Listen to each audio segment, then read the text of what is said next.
Hello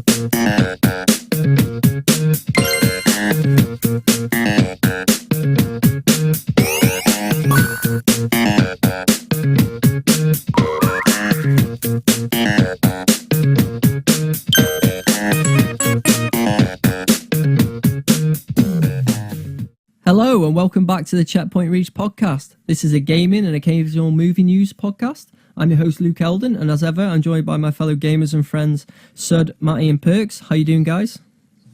Very good, yeah. It's lots of interesting discussion today, I'm sure, so look forward to the topics. Yeah, looking forward to getting into them. How about you guys? Matty and Perks, how are you doing? Loving life. Oh, I believe you. Beat me to it with the Why are you all response. laughing at me? There's a real answer, that. You just said it with so much enthusiasm that... No hint. Shows the pessimism of everyone these days, doesn't it? No one can appreciate a bit of optimism. Not when it comes from Matty. That's a good point. Anyway. Fair one. Yeah, it's pretty fair. We'll start with our first topic of the day.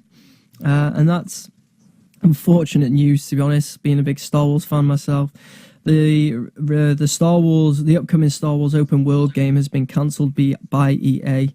Kotaku reports that the project codenamed Ragtag, which moved from Visceral Games last year, is fully dead. It was going to be headed up by the developers Amy Hennig, who was from who was the Uncharted creative director, and Jade Raymond, who was a Ubisoft producer, but both of them have now, I think it was a little bit earlier, but both of them have left EA, and the project has been closed, and they have now set their sights on a new, smaller project. Not too sure what that will be, but what are our thoughts on this? Because I'm disappointed. I love Star Wars, and my favourite game of all time is actually Star Wars Knights of the Old Republic, the first one. So I thought an open world Star Wars game could be a lot of fun and something that definitely ticked the boxes for me. How about you guys? What are your thoughts on it? It's a complete mess, isn't it? The whole thing's a complete mess. I mean, it's just typical of EA, this, to do this. You know, they get invested in a franchise. First 2 or 3 years, they're really up for it. You know, first Battlefront came out and we're all thinking, oh, here we go. This is going to be the start of a big Star Wars game revolution. And then this sort of thing happens. It's an interesting story with this one, isn't it? Because originally, obviously, this was, like you said, the studio that Amy Hennig was in charge of, and she was going to be overseeing the development of the game. And then, obviously, she left, and then it got moved, didn't it, to EA Vancouver, I think. And they said it was going to be more of a, it was going to incorporate more of a shared world type. It wasn't going to be a shared world game, but it was going to incorporate that type of structure, and it was going to be a more multiplayer-centric game, and I think a lot of people lost interest as soon as they said that, to be honest, as soon as it got shifted over. But, even obviously there's been a big development. It must have been in development hell, you'd imagine. Yeah, you'd assume so. The game, I imagine, there's probably been so many different ideas, so many different people saying, oh, the game should be this, the game should be that.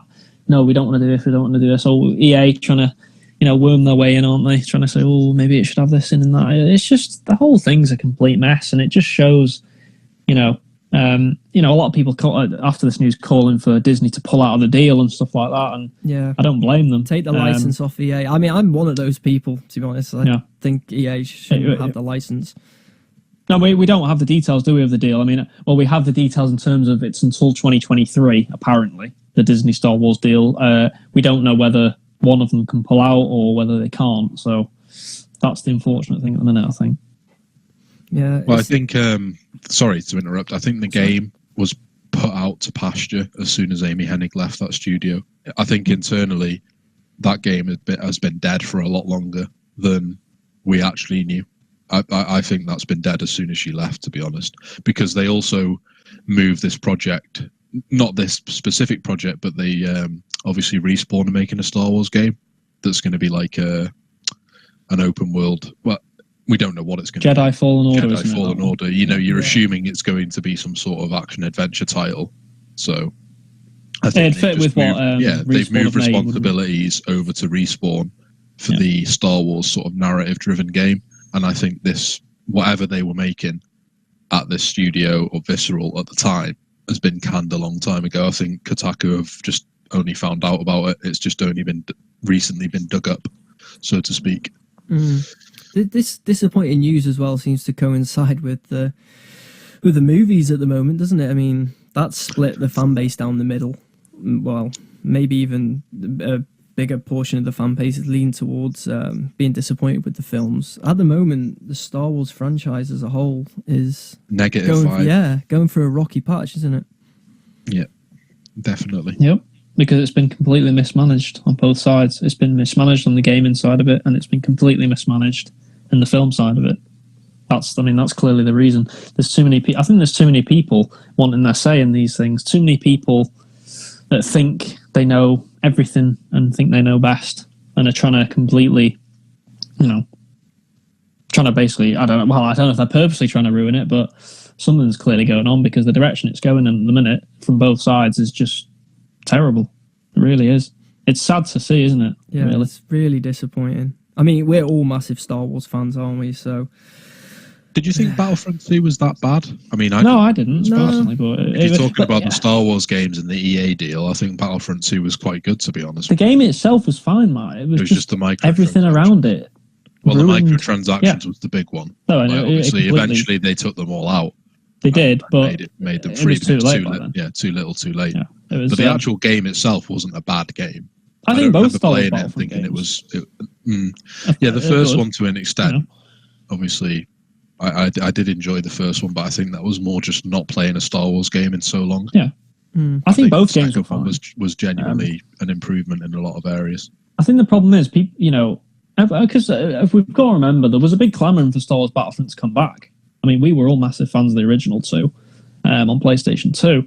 So when they announced Star Wars Battlefront, we were all really excited. And okay, the game maybe wasn't as good as we thought it was going to be, but it was still a serviceable game that we all played for a decent amount of time. And even the second one, to be honest, we played for a pretty decent amount of time. I enjoyed them both. It's just, you're wanting more, aren't you? From, 2 Battlefront games in 10 years is not enough.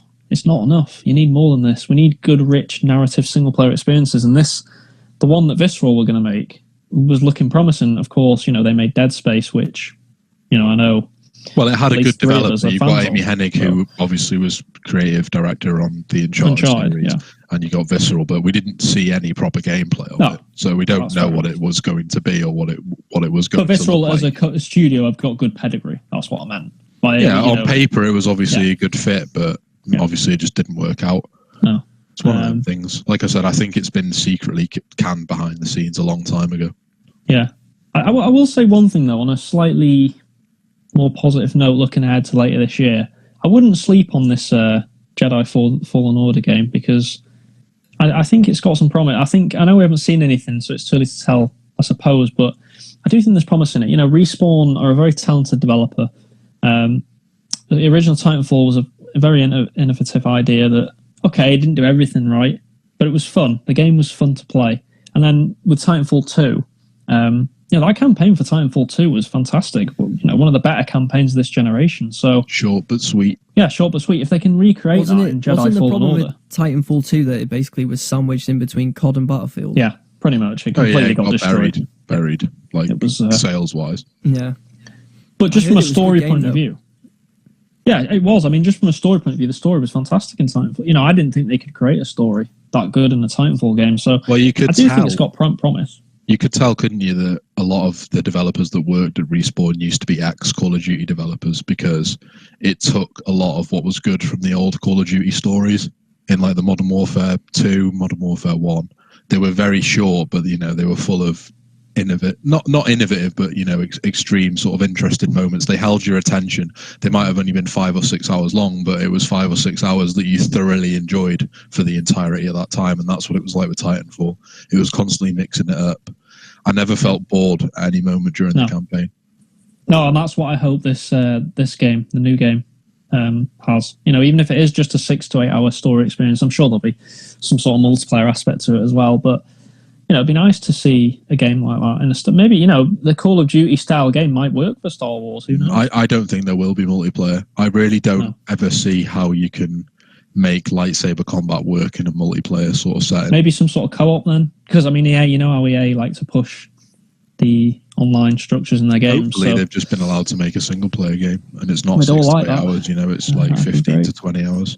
Yeah, I think it's a good time for me to jump in there on that. Is to say that we've already got our PvP Star Wars games, right? With the Battlefront games that you've talked about already. There's no point sort of going back to that. But I've always wanted to see something like Luke mentioned at the start. I'm all for that sort of single player Knights of the Old Republic style Star Wars game for it to be here and now, rather than something we just talk about as Knights of the Old Republic and reminisce about those times. So I think whatever does come next, I'm quite okay with it having no multiplayer and, to be honest, no co-op. I'm more than happy for it to just focus on single player only. I think, unfortunately, Star Wars sort of games that we talk about in this respect. Do you guys remember Star Wars 1313? Was it called the code name? That looked thing? very promising before they canned it. And that gets canned. And unfortunately, now with another Star Wars game going down that route, you just think, when something actually comes to light, what's it going to be like? Obviously, we can trust the development team based on what they've done in the past. It's just, I don't know. I'm a little bit hesitant, just simply based around, I guess, the franchise and what's happened to it from a sort of singular experience rather than a sort of PvP or multiplayer game. Well, I think one thing's for certain. I know they've cancelled a lot of Star Wars games, but I'm pretty certain this one from Respawn, this late to development, won't be cancelled. Especially considering there's a Star Wars film coming out at the end of the year. They're going to need to capitalise on that. No, don't get me wrong. I'm not saying that I think it's going to be cancelled. I'm just saying after sort of cancellation, you're thinking when one actually comes to market, unless it's really strong, how's it going to be received? Like, don't get me wrong. I really want it to be good. I'm all for a single player Star Wars experience. As a Titanfall fan person, would you not have quite a lot of faith in Respawn? Yeah, I've got faith in. I've definitely got faith in the developers. I'm just not sure about my faith in Star Wars right now. But I'd echo what you guys said. I mean, the Titanfall 2 story was surprisingly sort of enchanting in a way. It sort of drew you in a way that you didn't think it would. And the single player of Titanfall 2 was actually better than the multiplayer. So I definitely trust them. I just don't know about... The set pieces in Titanfall 2 were brilliant. Not just the story, like the actual, the set piece moments in the game. When I say the story, I mean the single player experience. Yeah, the whole thing combined. Yeah, everything together. But it was really good, and Respawn did an excellent job. So I definitely trust them to do a good job with another game. It's just Star Wars, and maybe I'm going into it with a sort of cloud over me based on where Star Wars is right now, but they could definitely lift it for sure. Yeah. Well, obviously they have the advantage of not being tied into the cinematic, structure. They don't have to follow what's going on in the movies because they've sort of ran themselves down a cul-de-sac with the movies, whereas with this game, they've got the entirety of the Star Wars universe to just do whatever they want with. And, it's called Jedi Fallen Order. I'm not sure whether it's going to be set after the events of the films or before. I'm not 100% Isn't sure. the rumour that it's set because of the title Fallen Order, isn't it set sort of after the fall of the Jedi, but before Darth Vader and Palpatine really get... Like between the old and new trilogy. I guess the same... I guess you'd I can't even say the old and new trilogy anymore because there's 3 trilogies now, and then there'll be a 4th trilogy and a 5th trilogy, and we'll all be there just depressed. We've all played the Force Unleashed games, haven't we? I imagine it'd be a bit before them in the timeline. Did you guys like the Force Unleashed? So, yeah. I think they were good.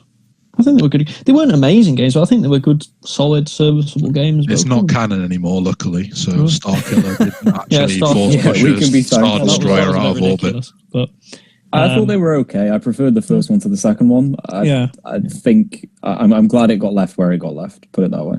Yeah, I think 2 was fair. I think even 1 would have been enough, really. I just love force pushing the stormtroopers in that game, just because of the way they ragdolled around the map. That's all I ever did. But if they can, in this new game, if they can encapsulate some of the powers from the Force Unleashed did do some things right. I think the powers was one of the main things it did right in that game. It felt good, didn't it? It felt good to be a Jedi in that game, and I think if they can expand on that, in Fallen Order, then I think it'd be a great experience for a lot of people. Just picking up on a point that Matty mentioned, I think it was Matty. One of you, anyway, said that you don't know how they could make a online PvP with lightsabers work. Do you ever remember playing the local co-op of Star Wars Jedi Knight, Jedi Academy, I think it was called? Yeah, There was PvP in that. on the PC. Yeah. Well, it was on the original Xbox as well, but I played it on the PC. Yeah, I played on the Xbox, and that was lightsaber v lightsaber. That was quite fun back in the day. I'm sure I played with Perks when we were growing up. I don't know if he recalls, but I do wonder, if they were going to go for that sort of PvP element, could they not make it sort of like we all remember For Honor? Could they not do like a For Honor type? A really intricate system with lightsabers where you have to properly time it's too quick lightsabers for that. Like For Honor worked because you had sort of like ancient weaponry slow, and big shields and like armored people. Like lightsaber battles are ridiculously fast, so trying to move your analog stick based on where people are going would just be too much. Yeah, I agree. I think when Luke was talking there, before he even got to the end of his sentence and before you said it, said, For Honor is the game that comes to mind, and then straight away you think, actually, this would be like watching a lightsaber duel. Yeah. Well, if all the Jedis were like over the age of 90. Well, I was going to say, if you wanted to make one about sort of the Death Star fight with Obi-Wan and Darth Vader, it'd be perfect for Honor, because that's the perfect speed for that fight. I mean, let's be fair, that's just not what lightsaber duels need to be about. We don't need to see that.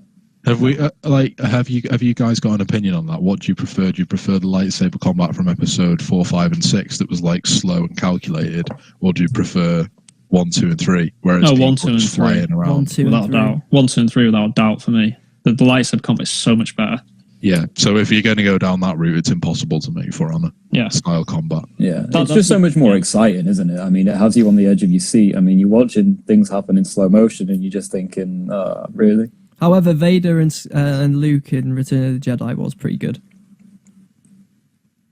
Yeah. Yep, and in Strikes Back as well. The duel there was good. But that was more of a psychological duel, wasn't it, rather than a lightsaber duel? It was. Yeah, Vader was just toying with him, wasn't he, really? Yeah. Yeah. But yeah, I mean, it's such a great license to have, and it's mad to think that we don't have too many games, really, that come to mind that have been brilliant. Well, that's a personal opinion. I guess people may disagree with that. Do you know what really infuriates me about it, Luke, is you look at sort of what Insomniac did with Spider-Man. They were allowed to just make a great single-player game. No multiplayer, nothing silly like that. They were just allowed to make a great multiplayer game. A great single-player... a great single-player game, I should say. And if just think of the possibilities if EA would let a company just make a great single player, they could see the sales that Spider-Man has seen. Star Wars has that mainstream appeal. I think it's kind of different though, because Insomniac had a template of what a Spider-Man game was. Like it's different for this sort of Jedi Fallen Order, because it's like it's not a new IP. Obviously, they're using assets from a universe that already exists, so there's not much writing in terms of like writing out, fleshing out the world and the characters, because that's already been done. But in terms of like what game they want to make, it's all on them. Insomniac already had a template of what a good Spider-Man game was. They just upped it to 11 on all aspects of the game. Yeah, but you have a template for a good Star Wars game, Knights of the Old Republic. BioWare. Great story. If they're going down the RPG route, you could have easily, instead of, look, I know obviously Anthem's a big project for them, and they were always, going to want to go in that direction with the shared world shooter genre with the set of Destiny and stuff like that. But, they could have easily got BioWare just to make a new Knights of the Republic, or even if it wasn't called Knights of the Republic, a spin-off. Well, I don't see why it couldn't have been called Knights of the Old Republic anyway, because EA published Knights of the Old Republic. Well, yeah, and so it's not like they don't have the rights. So they have the rights to make Star Wars games and the rights to the Knights of the Old Republic name. So they could have just made Knights of the Old Republic 3, and I feel like that would have got more hype than anything that they've made. And it would have got, you look at the Spider-Man situation, how critically acclaimed it's been, and it's now past 10 million sales. That could have been a new Knights of the Republic game. That could be a game that passed 10 million sort of sales, but they've just completely mismanaged. They've mismanaged the studios behind the games for a start off, and I suppose we shouldn't be too surprised, because look at what EA have done in the past with some of these studios. They've bought and then sold on, or basically disbanded a year later.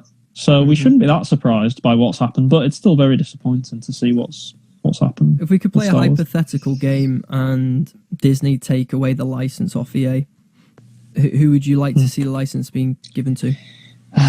That's a really interesting question. See, this is the problem. It's really hard, but I mean, maybe someone like Ubisoft or someone like that, possibly.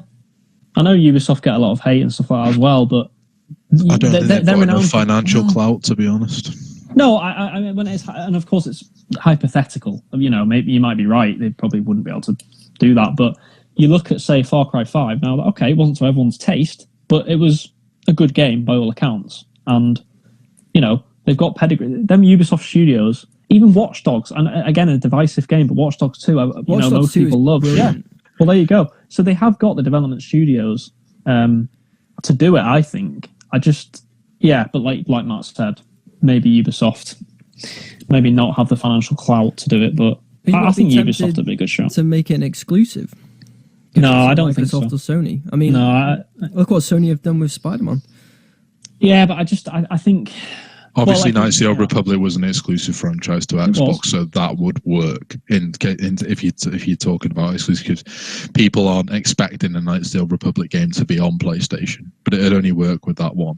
I don't think they should just let any developers who want to use the license. Disney should just sit back, and if developers come to them and they're like, "Hey, we want to use your Star Wars license to make this game," and pitch it to them, and they're like, "Yeah, we like that," then just give them the license and obviously take commission from it.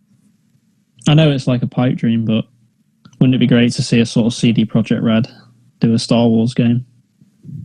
Yeah, or that would be Rockstar do a Star Wars game? It'd only take them like 7 years. Yeah, it would take a long time, but I bet it'd be worth the wait. Rockstar 18 plus Jedi game. Yeah, but honestly, you know what I I'm wouldn't saying, even like to see Rockstar do it. No, but I think CD Projekt Red is a really good shout. I think that would be the dream, but obviously they don't have the financial clout either. So, but that's the point I'm trying to make. What I'm trying to make is it doesn't matter which one it is. Hypothetically, what I'm trying to say is we'd all love it to be a studio. Well, yeah, but we'd all love it to just be a studio on the level of CD Projekt Red or Rockstar make a Star Wars game. That's what I meant, really. Even saying, can you imagine Naughty Dog making a Star Wars game? Just someone like that. That'd be great to see.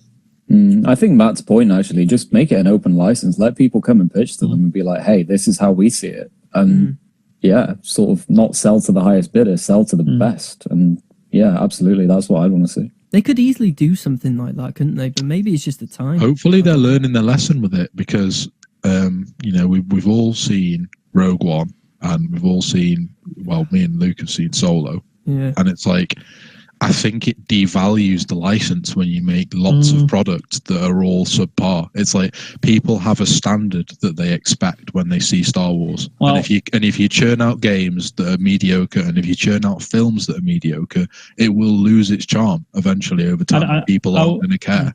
I would disagree with Rogue One. I thought Rogue One was a very good addition to the universe. I'd say Solo, yeah. If they had just stopped at Rogue One and it had been like, this is the spin-off we're doing, Rogue One, and that's it, that would have been fair enough. But I get your point about, now they've done Solo, now they're going to do like an Obi-Wan film. It's too much. It is too much. Because I thought Rogue One, was a great film actually, but I agree Solo, by all accounts, dropped in standard, didn't it? It dropped massively in standard from Rogue One, so that's the problem. It didn't even feel like a Star Wars film. That's one of my biggest gripes with it. And plus, I remember back when Disney first acquired the Star Wars rights, or maybe not at first, but like after Episode 7, there was a lot of talk that they were going to start bringing out 2 films a year. So a Star Wars story in the summer, and then obviously the episodic story in around Christmas time. At the time, I was excited. I was like, oh, yes. And then after seeing it now, I'm like, nah, you need a break. Hindsight's a wonderful thing, isn't it? It really is. It's just. I think you can relate that point to sort of video game cycles we spoke about before. When you get annual releases, even one, sometimes you're thinking, oh, really? It's round again? You need time in between it. And to have the possibility of 2 in a year, it's just overkill. It's a lot, isn't it? Especially with the stories they've been, Episode 8 is divisive, isn't it? Yeah, to say the least. It's a pile of garbage, is what it is. It's not good, not divisive. Yeah, I think that's all I'll be. There's some good moments, don't get me wrong. There's some moments in the film that were good, but as a whole, if you're taking Episode 8 as a whole package, it was terrible. Yeah. Yeah, it really I didn't was. enjoy it. I didn't really enjoy was. it. I don't think Totally any of us did we? No, we all hated it. We all hate I it. cringed so many times during that film. I was sitting next to Perks watching that film, and I was just like, "What has happened to Star Wars?" Terrible. And it was so positive as well after Episode 7. Like, yes, Episode 7 was like a direct copy of A New Hope, just with a new skin. We all know that, but it worked, and it got the Star Wars sort of vibe back. People were excited about Star Wars. Kids that hadn't seen it before, everyone was excited about Star Wars. And then Episode 8 was so bad that it's just killed the momentum completely. It's like hit a brick wall. Yeah, no one cares anymore. Well, they had to bring back J.J. Abrams to direct the Episode 9 as a result. Oh, we should be like counting our lucky stars for that after the job. Well, I feel sorry for him. Because it's like he has to clean up the mess now. What's it going to start with? Oh, it was all a dream. I'd be perfectly happy with that. I'd be perfectly happy with that. Yeah, That's how maybe bad Just it carry was. on from the end of episode Maybe 7. Finn wakes up out of his coma and he's like, "Did that happen?" He's like, "No," and everyone cheers. I actually would cheer. I'd stand up and cheer on the Do you know what though? One of the main problems with the episodic films, is that I find having a director for Episode 7, which was J.J. Abrams, and then having Rian Johnson for Episode 8, they are completely different films. Like, they don't seem to follow the same beats at all. This is the problem, though, isn't it, when you have different directors? Yeah. Why did they decide to go, oh, I know what's a good idea. We'll have J.J. Abrams overlook the first film as the director, but then what we'll do is we'll say, oh, a new guy comes in that has no prior experience of these, because I think, is it Rian Johnson was his name? Yeah, Rian Johnson. I don't think he'd worked on anything anywhere near as big as this before. He did Looper and Brick. Yeah, but they're more like films. Cult films, aren't they? Yeah, some people like them, some people don't. Crap Like cult films. films.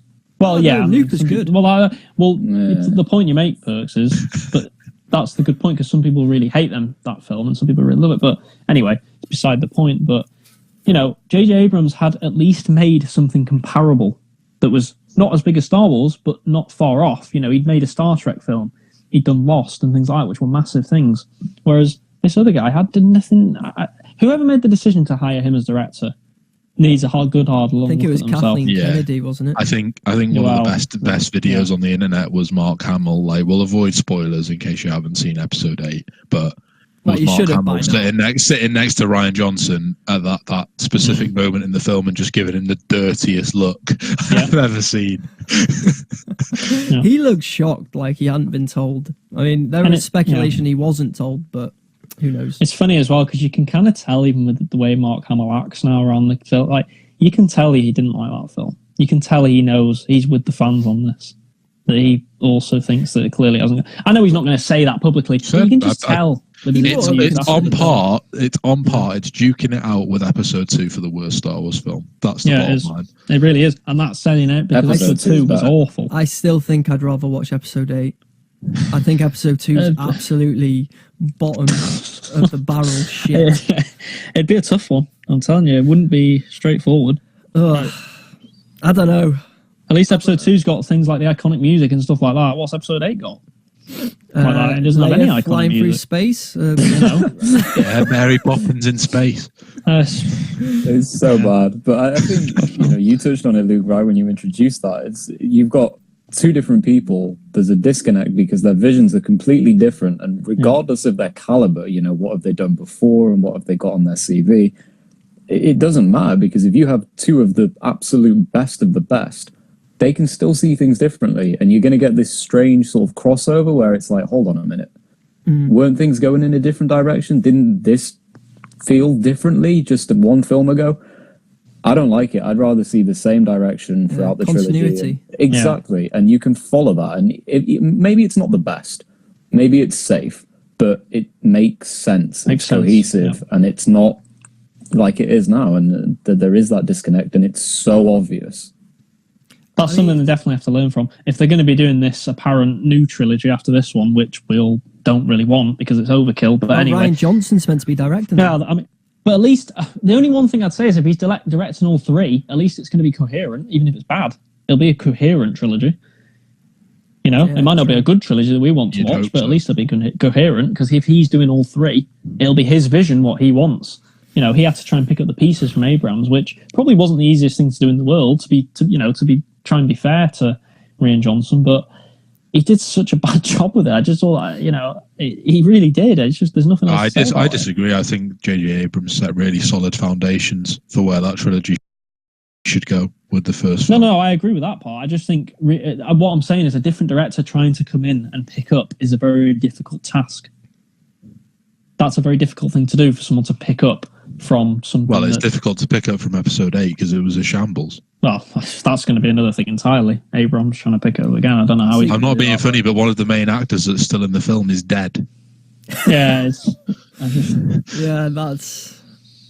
that's a tricky one, isn't it? Really. I mean, I know people will look back and say like, "Oh, the original Star Wars. I believe there was different directors for Empire Strikes Back and Return of the Jedi. But the difference was they were good." And the difference is, people Luke. Don't worry. The difference is, Luke. Who did they have to overrule them? That's true. George Lucas. Completely. And I don't know. I think you've seen the tapes, haven't you? From some of the tapes and the footage and stuff. You can tell he literally. Okay, in name, it said director, blah blah, whoever. But it was pretty much George Lucas directing it mainly. he was like a co-director really for all of them because he had so much input into them. And he would say, wouldn't he? And he did like some decisions the directors come to him, he'd go, "No, we're not doing that." Whereas there's nobody to tell Rian Johnson, "No, you're not putting a scene with Luke drinking blue milk in." There's no one to tell him that's stupid. No one wants that. There's no one telling Rian Johnson, don't put a mum joke in. That's really cringeworthy and everyone will hate it. Well, to be fair, you should know that yourself, to be honest. And if you don't know that yourself, then you shouldn't be directing Star Wars. Yeah, exactly. But because maybe Rian Johnson had this delusional idea that would be funny. There was no one like George Lucas to say, "No, stop. What are you doing?" That's the difference, I think. Playing devil's advocate, though, there was no one to tell George Lucas, "No, what are you doing with the prequels?" Well, that's true. to some people. True. And this is the problem when one person has so much power over one thing sometimes, isn't it? True.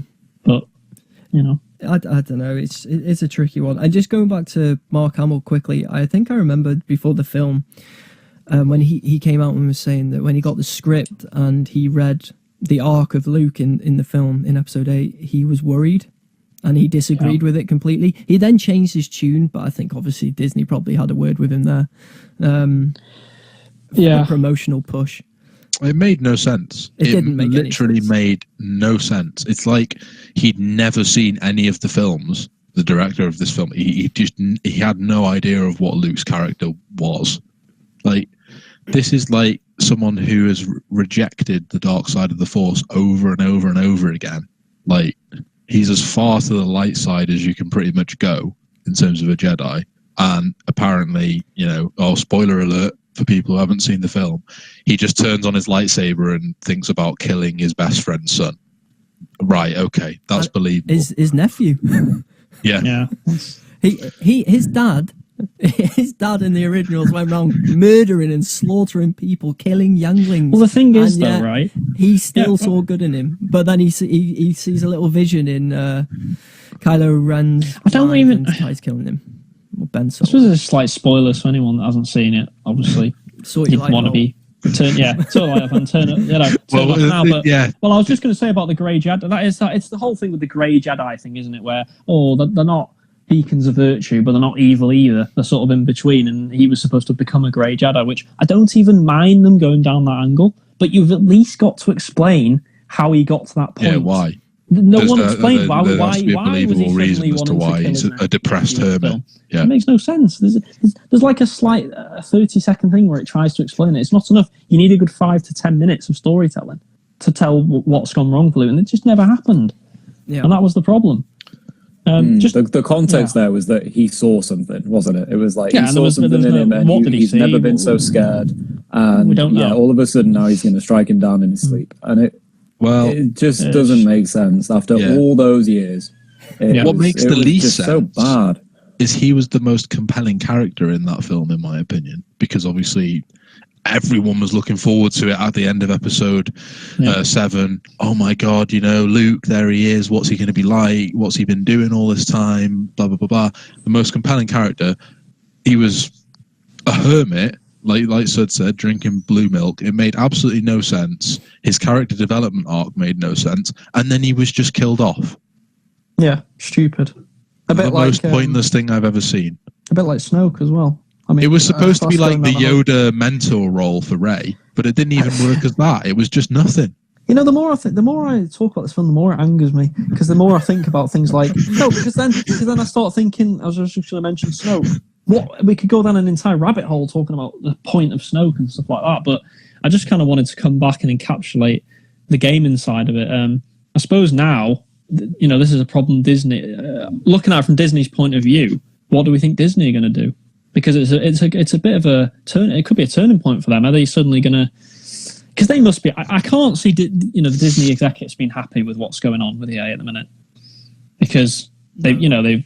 How many games is this they've canned now? Is it 2 or 3 games now? Well, they've canned. They were really unhappy with them, obviously, with the loot box. Well, I mean, they intervened, didn't they, there, and pretty much forced them to get them out. So I do wonder what's going to happen. They're the best pleased with them at the moment, and it would be worrying to see, obviously, EA cancelling games and cancelling different projects as Disney, but you'd assume that there would be conversations there.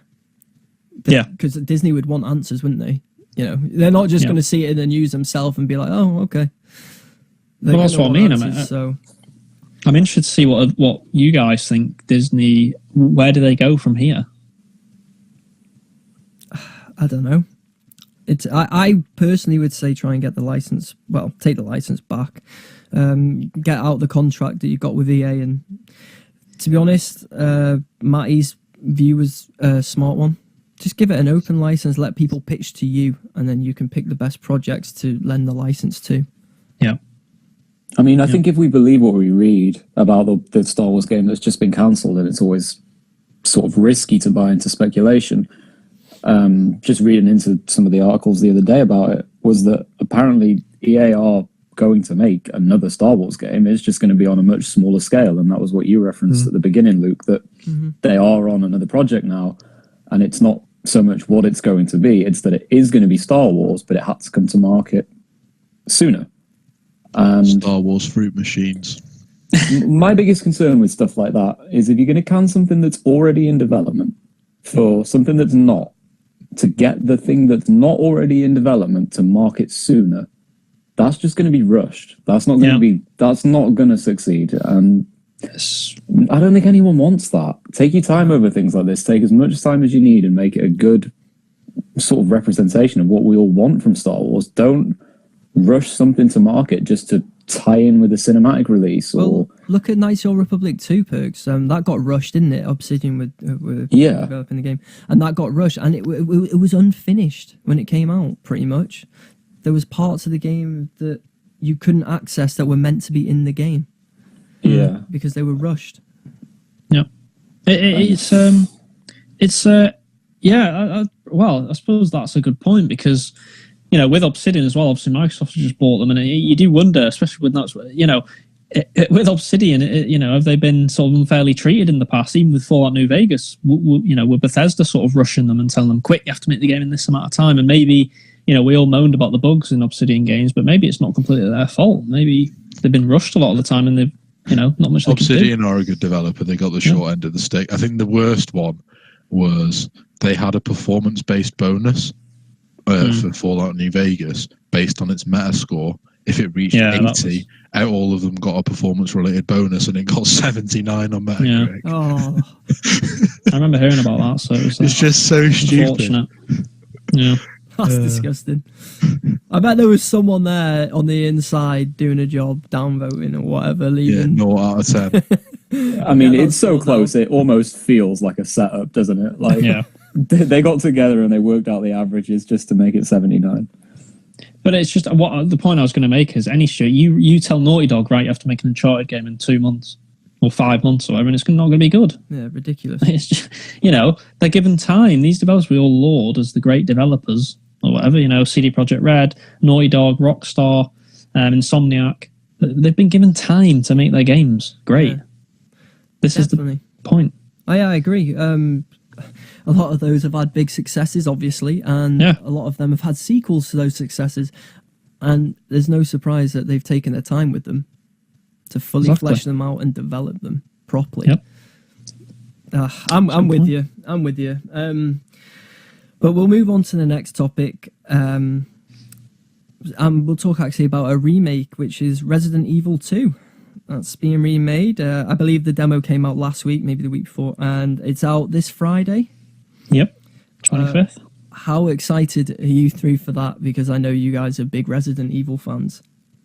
I'm really looking forward to it. I've not actually watched too much on it because I don't want to spoil myself on the game. I like to go in fresh, so I haven't looked at too much, but from the little bits I've seen and from what I've heard from some insiders, it's supposed to be great, so I'm really looking forward to it. It looks great. It sets a good precedent for future things as well. I mean, there's already talk about, I suppose we'll get into this more in a sec, but there's already talk about Resident Evil 3 being remade, and it's just great to see because these are great games, and to put them into modern engines and updated sort of ways of playing the game and different camera angle, it's great to see, and I'm really looking forward to the game, and by all accounts it's a terrifying game, so that's another good thing. So that's what we want to see from survival horror. But I'd like to get Perks' input on it, because obviously Perks a massive Resident Evil fan, and I think number 2 was one of your favourite ones, wasn't it? So yeah, absolutely. I was always a big fan of the original trio, if you like, from back in the day. And I'm quite the opposite to you, actually. I've looked into this extensively, and I've watched everything there is to watch. And it just looks, when you think about a remaster or a remake, bringing something sort of back from the dead, if you like, this has just worked perfectly. It's the kind of thing you don't even need to play it to know how good it's going to be. You can see it, and I think I said a few weeks back, actually, you can sense Capcom's confidence with it. That's the reason they've opened it to so many outlets. It's the reason they've given people so much of a look at the first part of the game, because it's exactly what everybody wanted. I mean, way before this was even confirmed as being in development, people wanted Resident Evil 2 remade, probably more than they wanted Resident Evil 1 remade, which was another fantastic remake, by the way. But Resident Evil 2, it looks like it's got everything. Like, it does. It looks. I don't even from everything I've watched, and there's a lot out there, it just looks perfect. And I'm not saying that's like, a 10 out of 10 game, but for what this game is, and for what they could have actually done with it, I don't know what else I could have asked for. And I know that's perhaps jumping the gun a little bit, because sure, the game might go downhill after a point, but I don't know. This game has sort of an aura of confidence to it. Yeah, the fact they've, I guess you've seen already, you probably read a little bit like me, the fact they've extended the campaigns by almost double, apparently. So you're going to get 2 separate campaigns, and they're both going to be around 10 hours each, which is great, because I think I haven't played the 2 extensively enough. I played it when it first came out, but I didn't complete or anything like that. The game was quite short, wasn't it? You could probably beat it in 4 or 5 hours. So the fact that it's going to maybe take 9-10 hours and there's 2 campaigns is great for replayability and stuff like that. Yeah, I mean, it was always a thing in the old Resident Evils that speed runs were quite prominent, and it was how quickly could you complete the game. And then they introduced things like completing the game without taking damage, or completing the game with only using the knife, things like that, and they unlocked certain modes and certain outfits and stuff. So speedruns and completions have always been a big part of what Capcom do. Yeah. And I know they're bringing that to Resident Evil 2 remade as well, remastered, whatever you'd want to call it. There's a way to unlock yourself to play as a giant piece of tofu, which is one of the hardest things to do in the game. Who wouldn't want to do that? Yeah, that's pretty much just sold the game for everyone, I think. Yeah, exactly. It's going to be a hard thing to do, though. It'll be one of the hardest achievements in the game for sure. Yeah. But it's interesting because they've gone away from the old style. You used to be able to have things like, Leon A and Leon B and Claire A and Claire B, different sort of ways of the campaign working. And it was good back in the day, but I quite like the sort of approach they've taken now, where it's just sort of straight down the middle. This is what you get. They're still going to have the replayability factor there with the different unlocks. And if you're a fan of the old series, then yeah, you will want the different costumes and the unlockables to go with it. And I don't know, it's been a while since I've been that excited about a remaster, but I'm excited for it. It looks really, really promising. And I also like the fact that they've said they're remaining true to the original, but not exactly, down the middle. They've changed certain things related to locations and enemy spawns and puzzles. So if you did complete the originals millions of times over, you can't just pick up the new one and run from A to B and it's all the same. No, they've changed certain things. Yeah, and that's so positive. So far, I don't have a bad word to say about it. I think what I like about it as well is that even though I just said about they've extended the campaigns by almost double, so you're looking at from a 4 or 5 hour runtime to 2 campaigns that are going to take roughly, they say 9 to 10 hours, but realistically, maybe 7 to 8 hours, because they always tend to exaggerate the length. But so you're looking at maybe a 15, 16 hour game, but that's nice. I kind of like having games sometimes that you don't need to spend too long on. It's just a nice 15, 16 hour game that you can beat in 3 or 4 sessions and you're done, which is nice, I think. Yeah, and it's always going to be longer first time round on this because, like I said, things have changed since the originals, and you could get stuck on something that takes a minute to 2 minutes. True. You could get stuck for 2 hours trying to find it. So it doesn't even feel like an artificial extension of the game. It feels real when you're in it, and it's so immersive, and it's what it needs to be. I mean, you can actually, if you watch, I know you've said you're avoiding it, but generally speaking, if anyone out there hasn't seen it and you want to feel how it's going to feel when you play it, go and watch the YouTube video, turn the lights down and see it, and you'll think, shit, you know what you're in for. When I say I have watched bits, I've watched like a couple of minutes here, 3 minutes here. I just haven't watched extensive playthroughs because I don't want to spoil it for myself. But yeah, the game genuinely seems genuinely frightening, which is not easy to do when it's a remake of a game from almost 20 years ago. When, if you go back to Resident Evil 2 now, you go and play the original, I don't think many people will be scared because, the animations are wonky, that, sort of the game doesn't look good, it looks kind of weird, and it just feels old, doesn't it? And it doesn't, I think that takes away from the immersion, but you go into this now, this is going to be a very immersive game, and it's going to be a truly frightening game, I think, by what I can tell. They've done quite a unique thing, actually, for modern gaming, and I'm under no illusions. This probably won't run from start to finish, but at least for the first part of the game, the zombies actually look unique. Yeah. You don't have the same generic sort of copy and paste male, female, zombie, police officer, civilian. Well, they're all unique. They're different heights, weights. They're wearing different clothing. It's not just, every other third zombie has a red t-shirt on. I think they've said different. Some of them behave differently as well. Like some of them will come at you really quickly. Some will stumble towards you. I think they've tried to, from what I could tell, they've tried to make it very unique in that aspect. Like, some of these games, it's sort of like Left 4 Dead, for example, great game, of course, but you knew how all the zombies behaved. They all ran at you 100 miles an hour and you had to deal with it. Whereas in this game, it feels like they're going to behave differently. Like some will come at you, stalk you maybe, some will speed run at you, some will be like big brutes that will be really slow but really powerful. It's really good the way they seem to have done it. I think the player influences that more than the sort of developer, if you like, in the fact that now it's really sort of in depth, and this is why I like the attention to detail. If you shoot off zombies' arms, they can't bash down doors. No. And that's ridiculous, right? If you shoot sort of a few bullets into the zombies' legs, they start to walk slower, or they sort of buckle on one side and they maybe fall down. It's not just a case of shoot it 3 times in the head because that's the best way to get rid of it. It dies. There's just so much sort of attention to detail across the board with it. I don't see how this game is going to get bad scores. Well, so I completely agree. I think the game's going to easily be a 90. I can't see it getting any less, to be honest, the way it's looking. And the one point I wanted to try and make is with sort of future releases is, does this make you, I know we haven't played the game yet, so we can't get a proper say in this, but does it make you hopeful for a Resident Evil 3 remake? I think it's highly probable. Yeah, I was going to say it's probably a bad kept secret, within the industry. I'm sure it's going to happen. I see no reason. I think so. I see no reason. Isn't 3 many people's favourite as well? Yeah. Well, what it could lead to as well, you're obviously missing the possibility.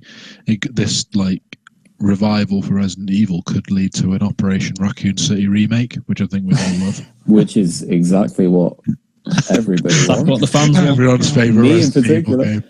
Well, I was going to go. The next point was going to go into what remakes we want to, like general remakes. But there you go. There's Matty's pick. Operation Raccoon City remastered. Just to leave it on Resident Evil 3 before we move on, imagine what they could do with Nemesis in modern. I mean, he was scary as shit back in the day, let alone what they could do with him now. That would be like Tyrant on drugs, if you like. So I'm so excited to see what they do with it.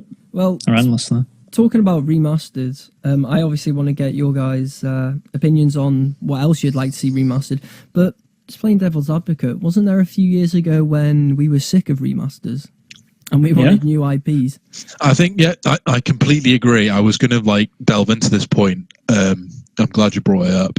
I think there's a distinction between what these sort of games are doing and what the initial remaster sort of trend was at the beginning of this generation. Yeah, I agree with that. At the beginning of the generation, it wasn't actual remakes of the game. Nothing was different. It was literally just take a 360 or PS3 game, give it a new coat of paint, just up-res the textures. There you go, done. That's the game finished, shove it out. And I think with the Resident Evil 2 remake, it's a completely new game built from the ground up, which is obviously that's where the distinction lies for me. That's where I think Shadow of the Colossus was a very good sort of remake. There's been a few ones this generation that are very good. Obviously Crash, the Star, exactly. They're full on remakes as opposed to just reskins. So that's where the definition lies for me.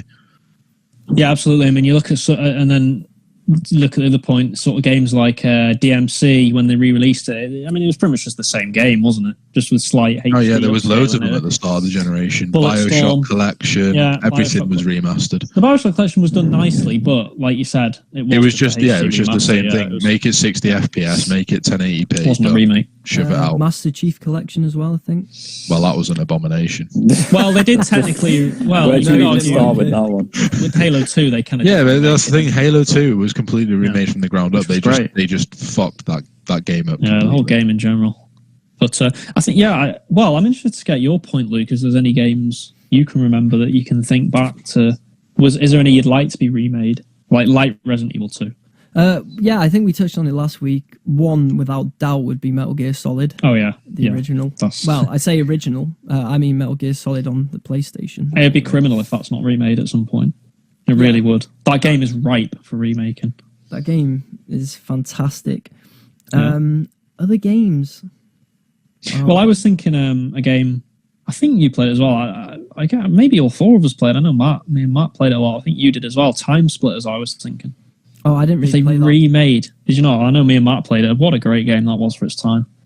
If they remade that, I just think that would be... They could do so much with that. It was such a unique game, Time Splitters. Especially, number 2, I think, was the one that many people enjoyed the most. But even Future Perfect, they were great games. Did you play Time Splitters, Perks? Nowhere near as much as you guys did. Okay. I played it, and it was something I played on my own, and I just thought, I don't really get this. But you guys said when you played it together, it was a lot more fun. It was local co-op. It was great, and I think a lot more... going into that topic of what you'd want to see remastered, I think personally for me, and maybe you guys think it, or maybe that window's passed because it's been so long now and rumoured to be remade for so long, is GoldenEye. I think we'd all love to see it. It's just if it's realistic or not. It's just a cheap remaster as well. It's not like it's a difficult game to make. You could probably do that with a team of about 10 people. Well, that was my thinking with Time Splitters, because they were very similar type games, weren't they? GoldenEye and Time Splitters. They shared a lot of similar characteristics, so it'd be great to see a game, one of those two, get remade. Maybe Knights of the Republic. I'd like that. Yeah, I was going to actually say that. Yeah, that'd be another game that you can play that in 4K in backwards compatibility. The first one, you can, but I'd just like to see it properly remade. But I think it'd probably be, if I had the choice, though, I'd still prefer a third one than a remake. Yeah, I agree, 100%. But if we're not going to get a third one, a remake of the first would definitely be I think, go down well. What about you, Perce? Have you got any from the past that maybe you'd like to see remade? Well, I've been quite fortunate, really, in the sense that the Resident Evil sort of franchise across the board. I mean, the first one, when they remade Resident Evil 1, I wanted that. I wanted 2, and I've got that. They were just some of my sort of games from childhood, and we talked a little bit about Metal Gear earlier and last week as well. I definitely want to see Metal Gear 1 come back, just like you guys. I think, generally speaking, I can't think of a sort of specific other answer. Maybe. I mean, could that sure. if they did the Resident Evil treatment with, say, especially, was it number 2? Number 2 was Silent Hill 2. I mean, that if they remade that properly, they could have some on their hands. I definitely like that, but I'm not going to get greedy. I think from a survival horror perspective, I'm quite content with what I've got from Resident Evil. So I don't know. I think I'd like it, but I don't think I'd be as excited as I am for the Resident Evil ones. I just think, generally speaking, as sort of, I think Matt pretty much alluded to this before, because we've spoke sort of together off this show so many times. When it comes to remakes and remasters, let's make them full-on remakes that deserve it. I mean, there's so many examples. I mean, you guys actually referenced some good games before, and even they were like, BioShock, it's like, they're amazing games, but did they need it? No, they didn't. I mean, I remember playing Bulletstorm Remastered, and you think, nothing against Bulletstorm, but Bulletstorm's a great game, but it is. It's the same game as on 360. Was that ever remastered? And it's pointless. like, it's crazy. Yeah. So I think remasters should be exclusive to things that actually need to be brought to sort of modern light, if that makes sense, rather than just, let's speed up the frames per second and here you go. If we had to agree on one, if we all now just agreed on one, would you? I think. Yeah, I was going to say, has to be. Yeah, I think Metal Gear would be the one, wouldn't it? If we had to agree on one that we all want to... And, like I think Matt alluded to maybe if he thinks Blue Point might be remaking it. I think that would be great. I think we all hope that's happening because... Yeah, we've all got our fingers crossed on that. Yeah. I mean, would that be the sort of game that... Do you think... I know three of us have got PlayStations, but do you think that would possibly get you to buy a PlayStation, Perks? I think you're going to buy one at the end of the generation anyway, because you'll have The Last of Us, and then you'll have all the like games that you haven't played, and just mop up. That seems like the most sensible thing to do. I mean, I think I'll probably go down the PlayStation 3 route with it, in the sense that I did own a PlayStation 3 before the end of the generation, but I never played it. I never really got invested, and then at the end I caught up in a sort of a mad rush and played everything I missed out on. I'll probably do the same thing again with the PlayStation 4 in all honesty, but yeah, look, the more sort of exclusive titles like the next Last of Us game, and if they did bring a Metal Gear 1 remake to light, then you kind of leave me with no choice, really. Yeah, pretty much. Because it would be exclusive to Sony platforms, we would imagine. So yeah. I mean, if it wasn't, fantastic, but you would imagine that it. I think it would be. Yeah. But seems like that would be the case. Well, talking about remastered games, let's go into or remade games, let's go into films, and the last topic, which is there's rumored to be a new Ghostbuster film coming out, and the main characters are going to be kids, a 13-year-old boy and a 12-year-old girl. What in one good bit of news with it has no connection to the 2016 rebooted version. Yeah, I mean, Yeah, it did review quite poorly. I mean, I went to watch it? Did you go to watch it? No. I did watch it. I've seen the reviews and I thought, I'll probably stay away. If you go into that Ghostbusters 2016 film with the lowest of expectations, then it's not too bad. But as a whole, it's not a patch on... Well, it's definitely not a patch on the first one. And you could... Even though a lot of people say the other... There was two, wasn't there? Was there 2 or 3 Ghostbusters films before 2016? 2, wasn't there? Yeah, I think a lot of people didn't like the second one, but I don't even have anything against the all-female cast. It wasn't the same. It wasn't. There was just something missing. I think there was just something missing with it. It wasn't quite right. It just didn't feel right, and I don't know why. I think the fact that a lot of the old stars from the weren't in it as well didn't help. Because there was no sort of connection then.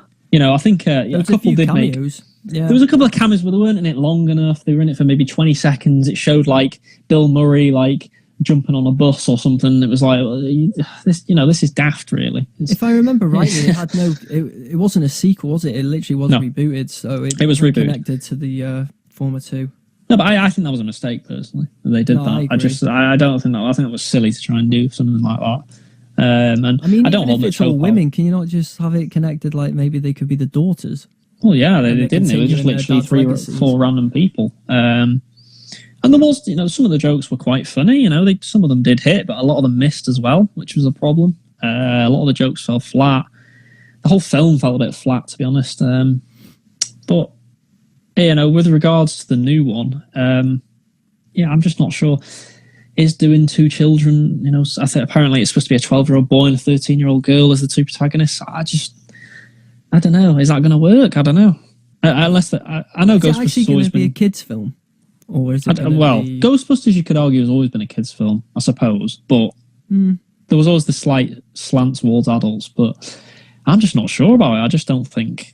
I don't know who that's going to resonate with, because I don't think there's many new Ghostbusters fans, is there? I don't think there's many kids going around. Well, I don't think there's many kids going around with them blaster things they had. Well, I think this touches on the point, doesn't it? This touches on why they've probably decided to go with kids, to make it relevant to a new audience. Yeah, that's a good point. That is definitely something that... Because obviously the last one wasn't very popular with anybody. I mean, regardless of like the whole people getting triggered over the sort of it being for women, like take that out of it. It was just a shit film. So, like, it was just unpopular with a lot of people that watched it. So, they needed to mix it up, and I feel like this is their answer to it by trying to appeal to a new audience. Maybe they're, riding off the back of that Stranger Things vibe, having the sort of kids leading the way. Do we think? Go on, Perks. I was going to say that's kind of what the vibe that I get from it. It's like Stranger Things and such, but. Honestly, I'll probably be a bit controversial by saying this, and I might be the only one who thinks this, so I'm ready for the backlash, but does anyone even care enough for Ghostbusters to be brought into modern day? I mean, was it ever that good? I mean, was it ever something that needed to be followed up and remade and I think it was remastered? No. It was. I just don't understand where this came from, and I think... Maybe people might remember it as, a good thing to sort of reminisce about from their childhood or whatever. But I don't know. I just think if that's getting sort of reboots, then what where do you stop? I mean, does it really deserve it? I'm not sure. I think, to be honest, the wider audience will probably think that I'm wrong in saying that. But I don't know. I've never seen Ghostbusters as something that should keep sort of following as time goes by. It can be left to die. It's got a cult following. It's kind of like, Back to the Future and stuff like that. Yeah. Because it has a special place in the hearts of a lot of people our age, because it's one of them films that they remember fondly. But it's also one of them ones that it's about striking the balance. Some things should just not come back. And I think they probably found that out with Ghostbusters, that, there probably wasn't as big a following that actually wanted a Ghostbusters remake as we first thought. Yeah, that's my take on it anyway. I just looked at the box office figures, and basically Ghostbusters 1 and 2, they were done for around $30 million each, and they brought in around $200 million, maybe just over each. And then I looked at the 2016 one, and obviously you take into consideration inflation and stuff like that with people if they were going to see it. Well, the budget for this one was $144 million, and they only made $229 million. Yeah, I would probably suggest that they didn't do well there as much as they thought. No, they'd have expected it to do. I think internally they'd have expected it to do at least $500 million. Yeah, because especially the popularity of the first one. I think they'd have thought, let's reboot it, get a new audience. I think they'd have expected at least double their money, if not more, to be honest, and they haven't done that. So, yeah, I think it seems a bit strange, doesn't it? There's even a new one coming out. Maybe they should just let it die. I don't know.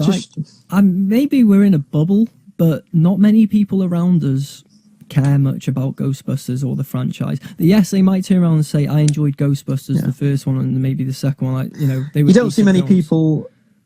dying on the sword for it, do you? No, exactly. It's not, whereas you would with, say, a Star Wars or Lord of the Rings, people would swear blindly by them. But you don't see many people swearing blindly by Ghostbusters, do you? Going, that was my favourite film of all time, or... Yeah, so exactly. So it feels like... What are we thinking then? We thinking this one will fail, or we think it'll just do okay? I think it might do acceptable numbers, but I just don't think it's going to do enough for it to ever be a thing again. I think it'll just come and go. Some people might like it, some people probably won't. It'll be an average sort of film, and that'll be it, I think. I think it'll probably do better than the one from a couple of years back, but not. Do you think so? Because I feel like people would have just gone to watch that just because of the controversy surrounding the film. That's a good point. Yeah. I just think it will be a better film, and obviously that's based on absolutely nothing. But I just don't see how it could be as bad. So, yeah, I think it might be slightly better. It might do slightly better, but if it doesn't, no big deal. I just don't see it as a big film. Fair enough, I suppose. Yeah, I think that's fair enough, and probably how I see it as well. Well, we'll leave it there. That was a nice way to end it with a nice discussion about the Ghostbusters franchise. Where can people find you on social media, Sud? Well, for me, it's just Twitter. It's at David10Spud. Lovely stuff. How about you, Perks? You can also find me on Twitter at JGPerks. Nice. And how about you, Matty? Matty Cheatham on Twitter and Instagram. Perfect. Cool. Don't forget at Corpse as well. We forgot to mention at Corpse. I mean, how's he doing these days? We put Corpse to bed like last week. We laid him to rest. Gone. We laid him to rest. Oh. Corpse is okay. Rest in peace, Corpse. Well, you can find me on Twitter and Instagram at Leld, LEL3Ds, add a 9 on the end for Instagram. You can also find Checkpoint Reached on social media. Facebook, Twitter and Instagram is at CheckReachPod. We're also on YouTube, Checkpoint Reached Podcast. If you're listening to us on YouTube, give us a like and a thumbs up. That always helps. And even share it with your family and friends. That would be great. Well, thanks for listening. We hope you have a good week, and thanks for joining me as ever, guys. Cheers. No problem. See Thank you guys. you. Farewell. See you later. Bye. Bye-bye.